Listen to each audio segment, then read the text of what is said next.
ಮತ್ತು ನಿಧಿಧ್ಯಾಸನಕ್ಕೆ ಯಾರು ಅಧಿಕಾರಿ? ಸಾಧಕ, ಸಂಜಾತ ವಿದ್ಯಾನುಭವ, ಅವನೇ ಅಧಿಕಾರಿ. ಯಾರು ಗುರು ಜೊತೆಗೆ ಹಲವಾರು ವರ್ಷಗಳ ಕಾಲ ಶ್ರವಣಮನ ಮಾಡಿದ್ದವನು ಅವನೇ ಅಧಿಕಾರಿ. ಕರ್ಮಕಾಂಡದಲ್ಲಿ ಹಾಗಲ್ಲ, ಪ್ರಾಕ್ಸಿ ಇದೆ. ನಮಗೆ ಬದಲು ನೀವು ಮಾಡಿಸ್ಬಿಡ್ಬೋದು. ಸಂಕಲ್ಪ ಕೊಟ್ಟರೆ ಏನಾಗುತ್ತೆ, ಪ್ರತಿಯೊಂದು ಪೂಜೆಯಲ್ಲೂ ಅವ್ರು ಬರೋಕ್ಕಾಗಲಿಲ್ಲ ಸ್ವಾಮಿ, ನೀವೇ ಅವ್ರ ಮುಖ ತಗೋಬಿಡಿ. ಅದು ನಿಧಿಧ್ಯಾಸನ ಹಾಗೆ ಮಾಡೋಕ್ಕಾಗತ್ತಾ? ನನಗೆ ಜವಾಬ್ದಾರಿ ಜಾಸ್ತಿ, ನಿಮಗೆ ಪಾಪ ಏನೂ ಇಲ್ಲ, ನನ್ನ ಬದಲು ನೀವು ಮಾಡಿ ಅಂತ ಹೇಳೋಕ್ಕಾಗತ್ತಾ? ವೇದಾಂತಿಕ್ ಮೆಡಿಟೇಷನ್ಗೆ ಪ್ರಾಕ್ಸಿ ಎಲ್ಲ ಇಲ್ಲ. ಕರ್ಮಕಾಂಡದಲ್ಲಿ ಮಾಡ್ಬೋದು, ಯಾರಿಗೆ ಬೇಕಾದರೂ ಮಾಡ್ಬೋದು ಕರ್ಮ. ಅದಕ್ಕೆ ಮಹಾಲಯ ಪಕ್ಷದಲ್ಲಲ್ವ, ಅಮಾವಾಸ್ಯೆಯಲ್ಲಿ ಪ್ರಾಣಿಗೂ ನೀವು ತರ್ಪಣ ಕೊಡ್ಬೋದು ಅಂತ. ಯಾರಿಗೆ ಬೇಕಂದ್ರು, ನಮ್ಮ ಗೋತ್ರದಲ್ಲೇ ಇಲ್ಲ, ಬೀದಿಲಿ ಹೋಗಿರುವಂಥ ಯಾರು ನಿಮ್ಗೆ ಹೋಗಿರೋ ಸತ್ತಿದ್ದಾರೆ ಅಂತ ಗೊತ್ತಾದ್ರೆ ತರ್ಪಣ ಕೊಡ್ಬೋದು. ಆದರೆ ಬೀದಿಲಿ ಹೋಗ್ತಿರೋನ್ಗೆ ನಿಧಿಧ್ಯಾಸನ ಮಾಡೋಕ್ಕಾಗತ್ತೆ ನೀವು? ನಾನೇ ಮಾಡ್ಕೊಳ್ಬೇಕು. ಸೊ ನಿಧಿಧ್ಯಾಸನದ ಶ್ಲೋಕಗಳು ಶುರುವಾಗ್ತಾ ಇದೆ ಇವಾಗ. ಆದ್ದರಿಂದ ಶ್ರವಣ ಆಯಿತು, ಮನನ ಆಯಿತು, ನಿಧಿಧ್ಯಾಸನದ ಶ್ಲೋಕಗಳು ಶುರು ಆಗ್ತಿದೆ 51ನೇವರೆಗೂ. 43 ನೋಡೋಣ. ಇದೊಂದು ನೋಡಿಬಿಟ್ಟು ನಾನು ಮುಗಿಸ್ತೀನಿ, ನಾಳೆ ಮುಂದುವರ್ಸೋಣ. ಪ್ರಕಾಶರೂಪೋ ಹ್ಯಮಜೋ ಹ್ಯಮದ್ವಯಃ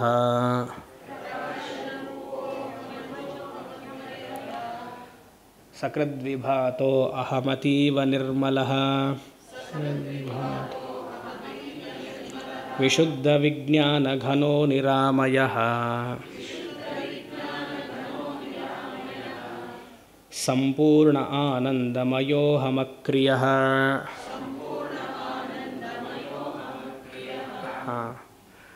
ನಿಧಿಧ್ಯಾಸನ ಯಾವುದರ ಮೇಲೆ ಅವಲಂಬಗೊಂಡತ್ತೆ ಅನ್ನೋದು ಒಬ್ಬೊಬ್ರಿಗೆ ಒಂದೊಂಥರ ಇರುತ್ತೆ. ದ ಪ್ರಿನ್ಸಿಪಲ್ ಆಫ್ ನಿಧಿಧ್ಯಾಸನ depends upon what you are invoking. ಅರ್ಥ ಆಯ್ತಾ? ಆ ನಿಧಿಧ್ಯಾಸನ ಅನ್ನುವಂತಹ ಲಕ್ಷಣ ನೀವು ಯಾವುದರ ಬಗ್ಗೆ ಚಿಂತನೆ ಮಾಡ್ತಿದ್ದೀರಾ ಅನ್ನೋ ಇನ್ನದ್ರ ಮೇಲೆ ನಿಂತಿದೆ. ನಾವು ಉಪಾಸನೆ ಹೇಳ್ತಿಲ್ಲ, ಉಪಾಸನೆಗೂ ನಿಧಿಧ್ಯಾಸನಕ್ಕೂ ಬಹಳ ವ್ಯತ್ಯಾಸ ಇದೆ. ಉಪಾಸನೆ ದ್ವೈತ ರೀತಿ, ನಿಧಿಧ್ಯಾಸನ ಅದ್ವೈತ ರೀತಿ. ಉಪಾಸನೆ ಹೊರಗಡೆ ಭಗವಂತನನ್ನು ನಿಮ್ಮ ಶರೀರದಲ್ಲೋ ಮನಸ್ಸಿನಲ್ಲೋ ಆಹ್ವಾನ ಮಾಡ್ಕೊಳ್ಳೋದು, ಇಲ್ಲಾಂದರೆ ಭಗವಂತ ಹೊರಗಡೆ ಇದ್ದಾನೆ, ಸಗುಣ ರೂಪದಲ್ಲಿದ್ದಾನೆ, ಧ್ಯಾನ ಶ್ಲೋಕವನ್ನು ಹೇಳ್ತಾ ಆ ನಾಮಜಪವನ್ನು ಮಾಡೋದಕ್ಕೆ ಉಪಾಸನೆ. ಅದು ದ್ವೈತ, ಜೀವಾತ್ಮ ಬೇರೆ ಭಗವಂತ ಬೇರೆ. ನಿಧಿಧ್ಯಾಸನ ಹಾಗಲ್ಲ, ಎಲ್ಲ ಗುಣವನ್ನು ತಳ್ಳಿ ಹಾಕಿ ಫಿಫ್ತ್ ಪಾಯಿಂಟ್ ಆಫ್ ತತ್ವಮಸಿ ಜ್ಞಾಪಕ ಬರಬೇಕು ಹೇಳಿದ್ನಲ್ಲ, ಅದು ಆ ಲಕ್ಷ್ಯಾರ್ಥ ರೀತಿಯಾಗಿ ಭಾಗತ್ಯಾಗ ಲಕ್ಷಣದಲ್ಲಿ ಇದು ನಾನು ಅಂತ fact. It is not A belief. ಅಹಂ ಬ್ರಹ್ಮಾಸ್ಮಿ ಅಥವಾ ಮಹಾವಾಕ್ಯಗಳೆಲ್ಲ ಅದು ನಿಮಗೆ ಬಿಲೀಫ್, ನಂಬಿಕೆ ತರುವಂತಹ ಸಾಲುಗಳಲ್ಲ, ಅದು ಸತ್ಯ. It is a fact. ಅದಕ್ಕೆ ವಿಶಿಷ್ಟಾದ್ವೈತದಲ್ಲಾಗಲಿ ದ್ವೈತದಲ್ಲಾಗಲಿ ಮಹಾವಾಕ್ಯಗೆ ಅವರಷ್ಟು ಬೆಲೆ ಕೊಡಲ್ಲ. ಅವ್ರು ಹೇಳ್ತಾರೆ, ಅವ್ರು ಯಾಕೆ ಪೂರ್ವ ಮೀಮಾಂಸಕರು ಹೇಳ್ತಾರೆ, ಈ ಮಹಾವಾಕ್ಯ ಎಲ್ಲ ಯಾಗ ಮಾಡೋದಕ್ಕೆ ನಿಮ್ಮನ್ನು ಚೋದನೆ ಮಾಡ್ತಿದೆ ಅಂತಾರೆ. ಯಾಕಂದರೆ ಅವ್ರಿಗೆ ವಾಕ್ಯದಲ್ಲಿ ಚೋದನೆ ಬೇಕು. ಪೂರ್ವ ಮೀಮಾಂಸಕರಿಗೆ ಪ್ರತಿಯೊಂದು ಕಾರ್ಯವನ್ನು ಹೇಳಬೇಕು ಅಂದರೆ ಇದನ್ನು ನೀನು ಹೀಗೆ ಮಾಡು ಹಾಗೆ ಅಂತ. ಈ ಹಸಿ ಅನ್ನುವಂತಹ ಕರ್ಮ ಇದೆಯಲ್ಲ, ಅದು ಕ್ರಿಯಾ, ಅದು ಎಕ್ಸೆಪ್ಷನ್ ಕ್ರಿಯಾ. ಅವರು ಅದನ್ನು ಹಾಕಿ ತಗೊಳ್ಳಲ್ಲ. ವೈದಿಕ ಯಾಗವನ್ನು ಮಾಡೋಕ್ಕೆ ಇದನ್ನೆಲ್ಲ ಇನ್ಸ್ಪಿರೇಷನ್ ವಾಕ್ಯಾಸ್. May you continue the yaga. ನೀವು ಬ್ರಹ್ಮ ಆಗಿದ್ದೀರಿ ಅಂದರೆ, ಬ್ರಹ್ಮ ಆಗಿದ್ದೀರಿ ಅಂದರೆ ನಿಮಗೆ ಒಳ್ಳೆ ಉಪಾಧಿ ಇದೆ, ಚತುರ್ಮುಖ ಬ್ರಹ್ಮನಾಗಿದ್ದೀರಿ. ಅವ್ರು ನಿರ್ಗುಣ ಬ್ರಹ್ಮವೂ ಒಪ್ಪಲ್ಲ. ನಿರ್ಗುಣ ಬ್ರಹ್ಮವನ್ನು ಒಪ್ಪೋದು ಶಂಕರರು ಮಾತ್ರ. ಅದನ್ನು ತಿಳಿರಿ. ದ್ವೈತಿಗಳೋ ವಿಶಿಷ್ಟಾದ್ವೈತಿಗಳೋ ನಿರ್ಗುಣ ಬ್ರಹ್ಮವನ್ನು ಒಪ್ಪೋದೇ ಇಲ್ಲ. ಅವ್ರಿಗೆಲ್ಲ ಸವಿಶೇಷ ಗುಣಗಳು ಬೇಕು. ಸವಿಶೇಷ ಗುಣ ಅಂದರೆ ಕೈಯಲ್ಲಿ ಯಾವಾಗಲೂ ಬೆಣ್ಣೆಯನ್ನು ಇಟ್ಕೊಂಡಿರಬೇಕು. ಅರ್ಥ ಆಯ್ತಾ? ನಿರ್ಗುಣ ಕೃಷ್ಣವನ್ನು ಒಪ್ಪೋಕ್ಕೆ ಸಾಧ್ಯವೇ ಇಲ್ಲ. ಎಲ್ಲಿ ಮಾಮ್ ಅಂತ ಬರುತ್ತೋ ಶಂಕರ ಅಲ್ಲೆಲ್ಲ ಅಹಂ ಅಹಂ ಅಂತ ವ್ಯಾಖ್ಯಾನ ಮಾಡಿರ್ತಾರ. ವಿಶಿಷ್ಟಾದ್ವೈತಿಗಳಾಗಲಿ ದ್ವೈತಿಗಳಾಗಲಿ ಮಾಮ್ ಅಂತ ಕೃಷ್ಣ ಎಲ್ಲೆಲ್ಲಿ ಅವಜ ಅನಂತಿ ಮಾಂ ಮೂಢಃ ಅಲ್ಲೆಲ್ಲ ವಿಶ್ವರೂಪ ತಗೊಳ್ತಾರೆ ಕೃಷ್ಣ ಶಂಕರರು. ಅವರೆಲ್ಲ ಏನು ಮಾಡ್ತಾರೆ, ಸಗುಣ ಕೃಷ್ಣವನ್ನೇ ತಗೊಳ್ತಾರೆ.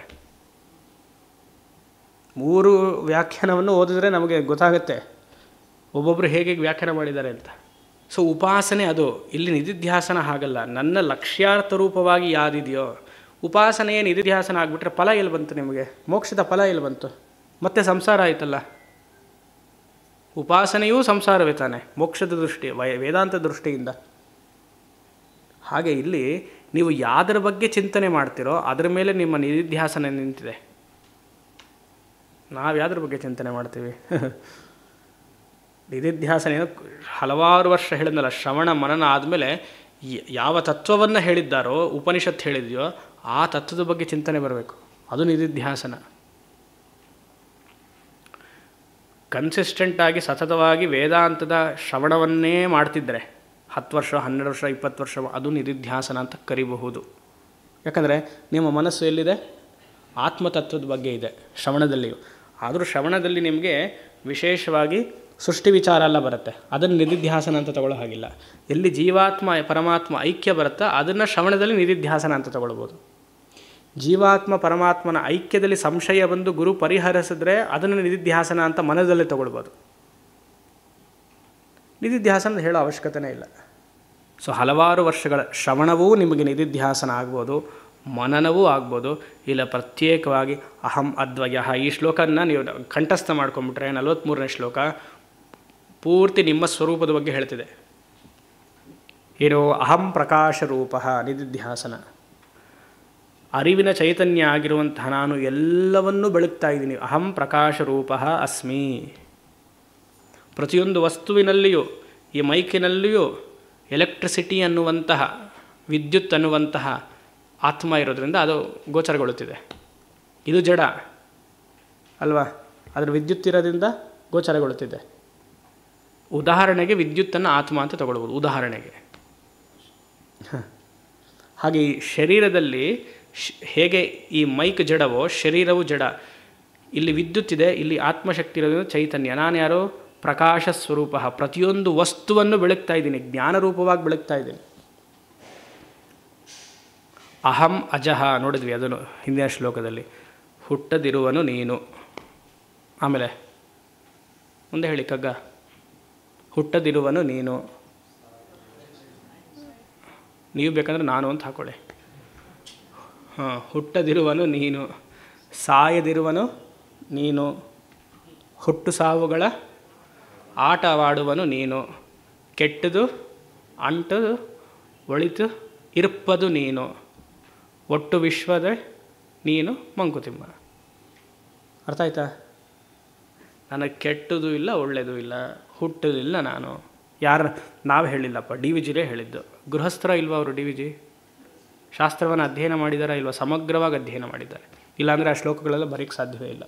ಭಗವದ್ಗೀತೆ 700 ಶ್ಲೋಕಗಳು, ಮಂಕುತಿಮ್ಮನ ಕಗ್ಗ 950 ಶ್ಲೋಕಗಳು. ಅವ್ರಿಗೆ ಮೈಕೈ ನೋವು ಅಷ್ಟಿತ್ತು, ಶರೀರದಲ್ಲಿ ಬಾಧೆ ಇತ್ತು, ಮನೇಲಿ ಬಡತನ ಇತ್ತು. ಆಯಿತಾ? ಅಷ್ಟು ಚೆಕ್ಸ್ ವಿಶ್ವೇಶ್ವರಯ್ಯವ್ರು ಕೊಟ್ಟಿದ್ದರು, ಒಂದು ಚೆಕ್ಕನ್ನು ಅವರು ಕ್ಲಿಯರ್ ಮಾಡಲಿಲ್ಲ. ಅಷ್ಟೆಲ್ಲ ಮಾಡಿ ಬಡತನ ಇದ್ದು ಒಂದು ಹೊತ್ತಿಗೂ ಊಟ ಇಲ್ಲದೆ ಇರೋದಕ್ಕೆ ಈ ಸಾಲನ್ನು ಬರೀಬೇಕು ಅಂದರೆ ಅವ್ರಿಗೆ ಜ್ಞಾನ ನಿಷ್ಠೆ ಇತ್ತಾ ಇಲ್ವಾ ಗೃಹಸ್ಥರಿಗೆ? ಮತ್ತು ನಮಗೆಲ್ಲವೂ ಇದೆ, ಅಹಂ ಬ್ರಹ್ಮಾಸ್ಮಿ ಹೇಳಲ್ಲ ನಾವು. ಈ ಏನಂತ ಕರಿಬೇಕು ನಮ್ಮನ್ನು? ಯಾವ ಕ್ಯಾಟಗರಿಗೆ ಹಾಕ್ಬೇಕು ಹೇಳಿ? ಅಹಂ ಅಜಃ ಅದ್ವಯ. ಅದ್ವಯ ಅಂದರೆ ಇರುವಂತಹ ಏಕೈಕ ವಸ್ತು ಅಹಂ ಏವ. ಸಕೃದ್ವಿಭಾತಃ. ಸಕೃತ್ ವಿಭಾತಃ. ಪ್ರತಿಯೊಂದು ವಸ್ತುವನ್ನು ಹೇಗೆ ಬೆಳೀತಾ ಇದೆಯೋ ಆ ಅರಿವಿನ ಚೈತನ್ಯ, ಶುದ್ಧ ಚೈತನ್ಯ ಇರೋದರಿಂದಲೇ ಪ್ರತಿಯೊಂದು ವಸ್ತುವನ್ನು ತಿಳಿತಾ ಇದ್ದೀರಿ. ನಾನಿರೋದ್ರಿಂದಲೇ ನಿಮ್ಮನ್ನೆಲ್ಲ ತಿಳಿಬಹುದು. ನೀವಿರೋದ್ರಿಂದಲೇ ಪ್ರತಿಯೊಂದು ವಸ್ತುವನ್ನು ನೋಡ್ಬೋದು. ಜಡ ವಸ್ತು, ಚೇತನ ವಸ್ತುವನ್ನೆಲ್ಲ ನಾನಿರಬೇಕಲ್ಲ. ಮೊದಲು ನಿದ್ದೆಯಿಂದ ಎದ್ದ ಮೇಲೆ ನಾನು ಅಹಂಕಾರ ಹುಟ್ಟಿದ ಮೇಲೆ ತಾನೇ ಪ್ರಪಂಚ ಗೋಚರ ಆಗೋದು ನನಗೆ. ನಿದ್ದೆಯಲ್ಲಿ ಪ್ರಪಂಚ ಎಲ್ಲಿತ್ತು ನನಗೆ? ನನ್ನ ಕಷ್ಟಗಳು ಸುಖಗಳೆಲ್ಲ ನಿದ್ದೆಯಲ್ಲಿ ಎಲ್ಲಿತ್ತು? ನನ್ನ ಸಂಸಾರ ನಿದ್ದೆಯಲ್ಲಿ ಎಲ್ಲಿತ್ತು? ಇಷ್ಟಪಡುವಂತಹ ಹೆಂಡತಿ ನಿದ್ದೆಯಲ್ಲಿ ಎಲ್ಲಿದ್ಲು? ಇಷ್ಟಪಡುವಂತಹ ಗಂಡ, ಮಗ, ಮಗಳು, ಚಿಕ್ಕಪ್ಪ, ದೊಡ್ಡಪ್ಪ, ದೊಡ್ಡಮ್ಮ, ನನ್ನ ಆಸ್ತಿ ಪಾಸ್ತಿ ಎಲ್ಲ ನಿದ್ದೆಯಲ್ಲಿ ಎಲ್ಲಿದೆ? ಯಾಕಂದರೆ ಇಲ್ಲ, ಎದ್ದಿದ ತಕ್ಷಣ ಎಲ್ಲವೂ ಬಂದ್ಬಿಡ್ತು ನನಗೆ. ನನಗಿದು ಬೇಕು, ಅದು ಬೇಕು, ನನ್ನವರು ಇವರು ಅಂತೆಲ್ಲ ಬಂತಲ್ಲ. ಗಾಢ ನಿದ್ರೆಯಲ್ಲಿ ಯಾವ ಸಂಬಂಧವೂ ಇಲ್ವಲ್ಲ. 2 ದಿವಸ ಚಪಾತಿ ತಿಂದರೆ ಬೇಜಾರಾಗತ್ತೆ, 3 ದಿವಸ ಇಡ್ಲಿ ತಿಂದರೆ ಬೇಜಾರಾಗತ್ತೆ. ಈಕೆನೇ ಅವನು ನೋಡಿ ತುಂಬ ನೀನು ನೋಡ್ತಾನೇ ಇರಬೇಕು ಅಂತ ಹೇಳಿದ್ಲು. 10 ವರ್ಷ ಆದಮೇಲೆ ಸಾಕು ನಿನ್ನ ಮುಖ ಅಂತಂದ್ಲು ಅಲ್ವಾ? ವಯಸ್ಸ ವರ್ಷ ಶುರುವಿನಲ್ಲಿ ಯು ಆರ್ ಸೋ ಅಡೋರಬಲ್, ಆಮೇಲೆ ಸಾಕು ನಿನ್ನ ಮುಖ. ಆದರೆ ನಿದ್ದೆ ಪ್ರತಿನಿತ್ಯ ಮಾಡ್ತಾಯಿದ್ದೀವಿ ನಿದ್ದೆ, ಆದರೆ ಬೇಜಾರು ಅನಿಸಿಲ್ಲ ನಮಗೆ. ಇನ್ನು ಇಷ್ಟಪಡ್ತೀವಿ, ಯಾವಾಗ ನಿದ್ದೆಗೆ ಹೋಗ್ತೀವೋ ಅಂತ ಇಷ್ಟಪಡ್ತೀವಿ. ಯಾಕೆ? ನನ್ನ ಸ್ವರೂಪಕ್ಕೆ ಬಹಳ ಹತ್ತಿರ. ಇವ್ರನ್ನೆಲ್ಲ ನಂಬ್ಕೊಂಡಿದ್ದೆ, ನನ್ನ ಸ್ವರೂಪಕ್ಕೆ ಆನಂದ ಕೊಡ್ತಾರೆ ಅಂದ್ರೆ ದುರಾತ್ಮಗಳು ಏನೂ ಕೊಡಲಿಲ್ಲ. ಅಲ್ಲ, ಇನ್ನೂ ಕಷ್ಟ ಕೊಟ್ಟರು ನಮಗೆ. ಯೋಚನೆ ಮಾಡಿ. ಆದರೆ ಏನು ಮಾಡೋಕ್ಕಾಗಲ್ಲ, ಸಮಾಜ ದೃಷ್ಟಿಯಿಂದ ಪಲ್ಕಿರೋದು ತಾಳಿಕೊಳ್ಳೋ ಮಂಕುತಿಮ್ಮ ಥರ ಇರಬೇಕು ಅಲ್ವಾ? ನಿದ್ದೆಯ ನನ್ನ ಆತ್ಮಸ್ವರೂಪಕ್ಕೆ ಹತ್ತಿರ ಬಹಳ ನಿದ್ದೆ, ಬೇಜಾರಾಗೋದೇ ಇಲ್ಲ ನಿಮಗೆ. ಮಧ್ಯಾಹ್ನ ಮಲಗ್ತೀವಿ, ಇನ್ನು ಕಂಟಿನ್ಯೂ ಮಾಡಿದ್ರೆ ಕ್ಲಾಸಲ್ಲಿ ಮಲಗ್ತೀವಿ, ರಾತ್ರಿ ಮಲಗ್ತೀವಿ. ತಿಳಿರಿ? ಅದೇ ಇಲ್ಲಿ ಹೇಳ್ತಿರೋದು. ಸಕೃದ್ವಿಭಾತಃ, ನಾನು ಇಲ್ಲ, ಇಲ್ಲಿ ನಾನು ಅಂದರೆ ಅಹಂಕಾರ ಅಂತ ತಗೊಳ್ಬೋದು. ಆತ್ಮಚೈತನ್ಯ ಇಲ್ಲ, ಅರಿವಿಗಿಲ್ಲ ಅಂದರೆ ಯಾವುದೂ ಗೋಚರ ಆಗೋದಿಲ್ಲ. ಬೆಳಗ್ಗೆ ನಾನು ಈ ಆತ್ಮ ಜೊತೆಗೆ ಮನಸ್ಸು ಹುಟ್ಟಿದ ತಕ್ಷಣ ದೇಹಕ್ಕೆ ಅಂಟ್ಕೊಂಡೆ, ದೇಹಕ್ಕೆ ಕಾರ್ಯ ಜಗತ್ತು ಅಂಟ್ಕೊಂಡಿದ್ದರಿಂದ ಜಗತ್ತು ಕಾಣಿಸ್ತು. ಓ, ನಾನು ಹುಟ್ಟಿದ್ದೀನಿ, ಕಾರ್ಯ ದೇಹ, ಪ್ರಪಂಚ ಹುಟ್ಟಿದೆ, ಕಾರ್ಯ. ಕಾರಣವನ್ನು ಅವಾಗ ಹುಡುಕ್ತೀನಿ. ಏನು ಕಾರಣ? ಈ ಜಗತ್ತನ್ನು ಸೃಷ್ಟಿ ಮಾಡಿರುವಂತಹ ಭಗವಂತ ಯಾರು ಅಂತ ಎದ್ದ ಮೇಲೆ ಹುಡುಕ್ತೀನಿ. ನಿದ್ದೆಯಲ್ಲಿ ಎಲ್ಲಿ ನಿಮ್ಮ ಇಷ್ಟದೇವತೆ? ನಿಮ್ಮ ಇಷ್ಟದೇವತೆಗೆ ಅಷ್ಟು ದೊಡ್ಡ ದೊಡ್ಡ ಪೂಜೆ ಎಲ್ಲ ಮಾಡ್ತಿರಲ್ಲ, ಅದು ಮಾಡಬೇಕು ಹೀಗೆ, ಅದೆಲ್ಲ ಎಲ್ಲಿ? ನಿದ್ದೆಯಲ್ಲಿ ನಿಮ್ಮ ಇಷ್ಟದೇವತೆ ಶ್ರೀಚಕ್ರವೋ, ಸಾಲಿಗ್ರಾಮವೋ, ಶಿವಲಿಂಗವೋ, ಕೃಷ್ಣನ ಮೂರ್ತಿಯೋ ಎಲ್ಲಿ? ಯಾವರ ಹಂಗೂ ಇಲ್ವಲ್ಲ. ಯೋಚನೆ ಮಾಡಿ. ಎಲ್ಲ ನಾವು ಹೇರ್ಕೊಂಡಿದ್ದೀವಿ. ಇಲ್ಲ, ನೀವು ಪ್ರತಿನಿತ್ಯ ಶಿವರಾತ್ರಿ ಮಾಡಬೇಕು, ನನ್ನ ಇಷ್ಟದೇವತೆ ಶಿವ ಅಂತ ಅಂದ್ಕೊಳ್ಳಿಪ್ಪ ಯಾರೋ. ಇಲ್ಲ, ಈ ದೇವಿ ಇಟ್ಕೊಳ್ಳಿ, ಪ್ರತಿನಿತ್ಯ ನವರಾತ್ರಿ ಮಾಡಬೇಕು. ಸಾಕು, ಬಿಡಿ ನಮ್ಮನ್ನ. ನಿದ್ದೆ ಮಾಡಬೇಕು ಅಂತೀವೋ ಇಲ್ವ? ಅಂದರೆ ಎಲ್ಲಿ ಇಂಪಾರ್ಟೆನ್ಸ್ ಎಲ್ಲ ಆಯಿತು? ನನ್ನ ಆನಂದ, ದೇವರನ್ನು ವ್ಯವಹಾರ ಮಾಡ್ಕೊಂಡಿದ್ದೀವಿ ನಾವು. ನನಗೆ ನಿದ್ದೆ ಬಂದ ಮೇಲೆ ನಿನ್ನ ಸಮಯ ಇದ್ದರೆ ನಿನಗೆ ಪೂಜೆ ಮಾಡ್ತೀನಿ. ಅಂದರೆ ಭಗವಂತ ಅನ್ನುವಂತಹ ಆಕಾರ ರೂಪ ಭಗವಂತನು ಸಕೃದ್ವಿಭಾತಃ, ನನ್ನ ಅರಿವು ಬಂದ ಮೇಲೆ ಪ್ರಪಂಚ ಗೋಚರ ಆಗ್ತಿದೆ, ಅದಕ್ಕೆ ಕಾರಣವನ್ನು ಹುಡುಕ್ತಿದ್ದೀನಿ. ನಿದ್ದೆಯಲ್ಲಿ ಇಲ್ವಲ್ಲ ಹಾಗೆ. ನಾನು ಹೇಳ್ತಿಲ್ಲ, ರಾಮಚಂದ್ರಮೂರ್ತಿ ಹೇಳ್ತಿದ್ದ. ಅತೀವ ನಿರ್ಮಲ, ಶುದ್ಧ, ಯಾವ ಮಲಿನವೂ ಇಲ್ಲ, ಪ್ರಿಸ್ಟೈನ್ ಪ್ಯೂರ್. ಯಾವ ಅರಿಷಡ್ವರ್ಗವೂ ಆ ಶುದ್ಧ ಚೈತನ್ಯಕ್ಕೆ ಇಲ್ಲ. ಇದು ಒಳ್ಳೆಯ ತತ್ವ. ಅತೀವ ನಿರ್ಮಲ. ನನ್ನ ಮನಸ್ಸಿನಲ್ಲಿ ರಾಗದ್ವೇಷಗಳು ಹುಟ್ಕೊಳ್ತು, ಕಾಮಕ್ರೋಧ ಎಲ್ಲ ಬಂತು, ಆಗ ಒಂದು ಕ್ಷಣ ಭಗವಂತನ ಅನುಗ್ರಹ ಇದ್ದರೆ, ಇದು ಮನಸ್ಸಿಗೆ, ನನಗಲ್ವಲ್ಲ, ನಾನು ಯಾಕೆ ಕೋಪ ಮಾಡ್ಕೊಳ್ಬೇಕು? ಅಲ್ಲಿಯೇ ವೈರಾಗ್ಯ ಬರುತ್ತೆ. ಕೋಪವನ್ನು ನೀವು ತಳ್ಳಿ ಹಾಕ್ತೀರ. ನನಗೆ ಕಾಮ ಮನಸ್ಸಿನಲ್ಲಿ ಜಾಸ್ತಿ ಆಯಿತು, ಮನಸ್ಸಿಗೆ ಕಾಮ, ನನಗಲ್ವಲ್ಲ, ಕಾಮ ನಿಂತು ಹೋಗುತ್ತೆ. ಅಸೂಯೆ ಬಂತು, ಮನಸ್ಸಿಗೆ ಅಸೂಯೆ, ನನಗಲ್ವ, ಅಸೂಯೆ ನಿಲ್ಲತ್ತೆ. ನಾವೇನು ಮಾಡ್ತೀವಿ? ಆ ವೃತ್ತಿಗಳ ಜೊತೆಗೆ ತಾದಾತ್ಮ್ಯವನ್ನು ಬೆಳೆಸ್ಕೊಂಡ್ಬಿಡ್ತೀವಿ ಅನ್ಯೋನ್ಯ ಅಧ್ಯಾಸದಿಂದ. ಅಲ್ಲಿ ಸ್ವಲ್ಪ ಅನುಗ್ರಹ ಬೇಕು, ಈಶ್ವರನ ಅನುಗ್ರಹ, ಭಗವಂತನ ಗುರುಗಳ ಅನುಗ್ರಹ. ಅದಕ್ಕೆ ಹಿಂದೆ ಹಾಕಿದ್ದು ಸಕಾಶಾದಪಿ. ಹಲವಾರು ವರ್ಷಗಳಿಂದ ಗುರುಗಳ ಜೊತೆ ಅದೃಷ್ಟ ಶಕ್ತಿ ಕರ್ಕೊಂಡು ಹೋಗುತ್ತೆ. ಯಾವ ಅರಿಷಡ್ವರ್ಗವೂ ನನ್ನಲ್ಲಿಲ್ಲ. ಇದ್ದರೂ ಇದನ್ನು ಸರಿ ಮಾಡ್ಕೊಳ್ಬೋದು. ಅಹಂ ವಿಶುದ್ಧ ವಿಜ್ಞಾನ ಘನ. ಯಾವ ಕಲ್ಮಶವೂ ಇಲ್ವಂತೆ. No adulteration.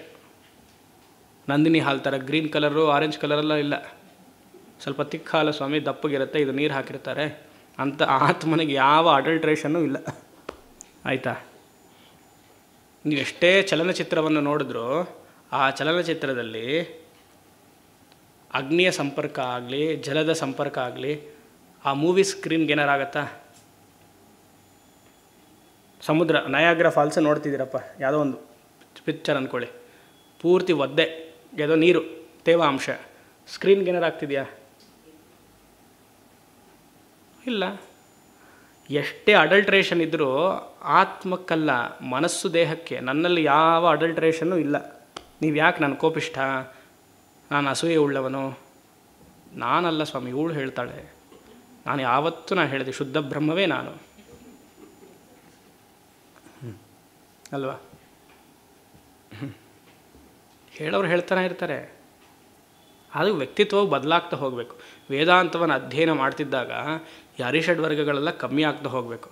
ಇಲ್ಲ ವ್ಯವಹಾರದಲ್ಲಿ ಮಾತ್ರ ನಾನು ಇಟ್ಕೊಳ್ತೀನಿ, ನನಗೆ ಗೊತ್ತು ಯಾವಾಗ I can come back to my source, ಅದೆಲ್ಲ ನಾಟಕ. ನನಗೆ ಆಗಲ್ಲ ಅನ್ನುವಂಥದ್ದಕ್ಕೆ ವೀಕ್ನೆಸ್ಗೆ ಹಾಗೆಲ್ಲ ತೋರಿಸ್ತಾ ಇರ್ತೀನಿ ನಾನು. ವೇದಾಂತ ಹೆಚ್ಚೆಚ್ಚು ಅಧ್ಯಯನ ಆಗ್ತಿದ್ದಾಗ ಅರಿಷಡ್ವರ್ಗಗಳು ತಾನಾಗಿ ಕಮ್ಮಿ ಆಗುತ್ತೆ. ಯಾಕೆ? ಪ್ರಪಂಚದ ಮೇಲೆ ಆತನಿಗೆ ಆಸಕ್ತಿ ಇರಲ್ಲ. ಯಾಕಂದರೆ ಪ್ರಪಂಚ ಮಿಥ್ಯ, ಇವನೇ ಅಧಿಷ್ಠಾನ ಅದಕ್ಕೆ ಅಲ್ವಾ. ಪ್ರಪಂಚದ ಮೇಲೂ ಆಸಕ್ತಿ ಇದೆ, ವೇದಾಂತದ ಮೇಲೂ ಆಸಕ್ತಿ ಇದೆ ಅಂದರೆ ಮಿಥ್ಯಾಚಾರಸ್ಯ ಉಚ್ಯತೆ. ಈಸ್ ಅ ಹಿಪೋಕ್ರೈಟ್ ಅಂತ ಕೃಷ್ಣ ಹೇಳಿರೋದು, ನಾನಲ್ಲ. ಆ ಧರ್ಮದಿಂದ ಬದಲಾಗೋದು ಬೇರೆ, ಅದು ಈಶ್ವರನ ಸಂಕಲ್ಪ. ಜ್ಞಾನ ಬಂದಮೇಲೆ ಒಬ್ಬ ಜ್ಞಾನಿ ಹೇಗೆ ಮಾಡ್ತಾನೆ?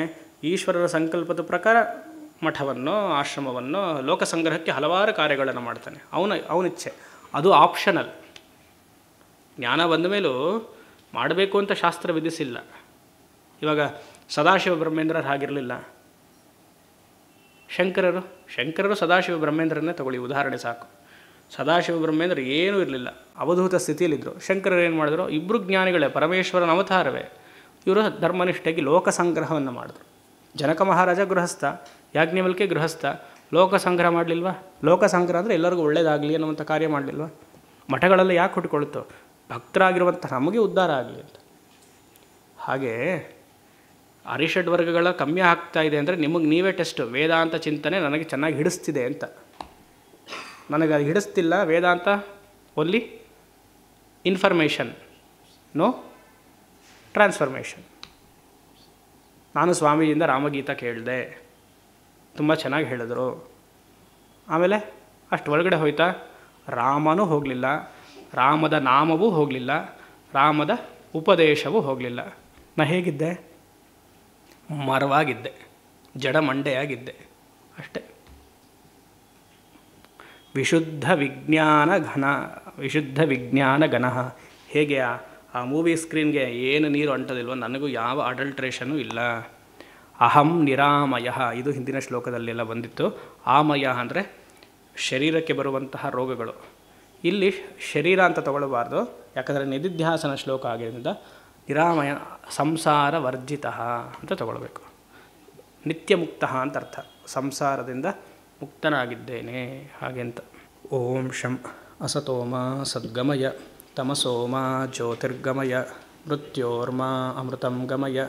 ಪೂರ್ಣಮದಃ ಪೂರ್ಣಮಿದಂ ಪೂರ್ಣಾತ್ ಪೂರ್ಣಮುದಚ್ಯತೆ ಪೂರ್ಣಸ್ಯ ಪೂರ್ಣಮಾದಾಯ ಪೂರ್ಣಮೇವಾವಶಿಷ್ಯತೆ. ಓಂ ಶಾಂತಿ ಶಾಂತಿ ಶಾಂತಿ.